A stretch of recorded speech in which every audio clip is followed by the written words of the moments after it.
இப்போது தேங்காய் பால் சாதமும் சிக்கன் கிரேவி பண்ண போகிறோம். அதுக்கு ஒரு பேன் எடுத்து அடுப்பில் வச்சுக்கோங்க. பேன் சூடான உடனே ஒரு 3 டேபிள் ஸ்பூன் தேங்காய் எண்ணெய் ஊற்றிருக்கோம்.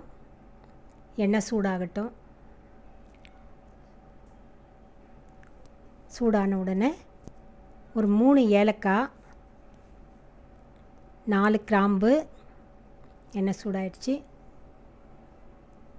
ஒரு பட்டை, ஒரு 7-8 மிளகு. நாங்கள் காரம் கம்மியாக சாப்பிடுவோம், அதனால் நான் காரம் கம்மியாக போட்டிருக்கேன் மிளகு. இது கூட ஒரு பிரிஞ்சி இலையும் போட்டுக்கோங்க.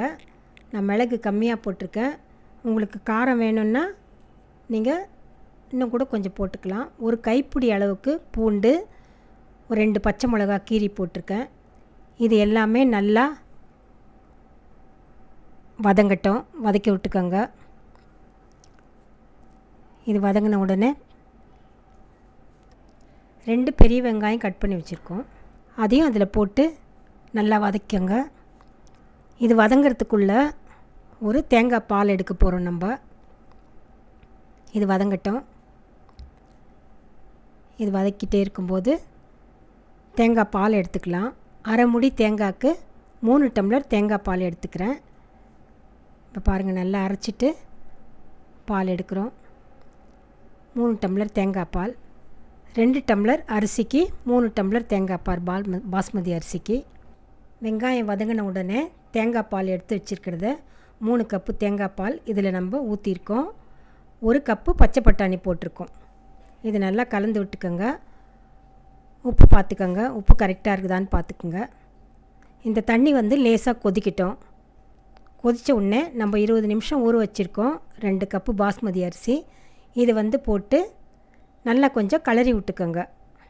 அரிசி உடையாத மாதிரி நல்லா கலந்து விட்டுக்கோங்க. அதை லேசாக கலந்து இப்படி விட்டுக்கோங்க. இப்போ கொஞ்சமாக கொத்தமல்லி தழை போட்டு அதையும் கொஞ்சம் லேசாக அப்படி கிளறி விட்டுக்கோங்க மேலட்டை. இப்போ குக்கர் மூடிடலாம். இப்போ வெயிட் போடக்கூடாது, கொஞ்சம் ஆவி வரட்டும். ஆவி வந்த உடனே இந்த வெயிட்டு இப்போ போடலாம். அடுப்பை சிம்மில் வச்சுக்கோங்க. ஒரு விசில் வரட்டும், ஆஃப் பண்ணிடலாம். அப்படி விசில் வரலன்னா ஒரு 7 நிமிஷம் வச்சுக்கோங்க. அந்த 7 நிமிஷம் முடிஞ்ச உடனே ஆஃப் பண்ணிவிடுங்க. ஏர் போன உடனே குக்கர் ஓப்பன் பண்ணிவிட்டு பாருங்கள், எவ்வளோ உதிரி உதிரியாக நல்லா வந்திருக்கு சாதம். இப்போ சாதம் உடையாமல் லைட்டாக கலந்து விட்டுக்கோங்க. கொஞ்சம் ஆறின உடனே கலந்து விட்டுக்கோங்க.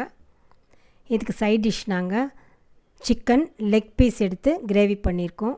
நல்லா இருக்குங்க. நீங்கள் பண்ணி பார்த்துட்டு எங்களுக்கு கமெண்ட் பண்ணுங்கள்.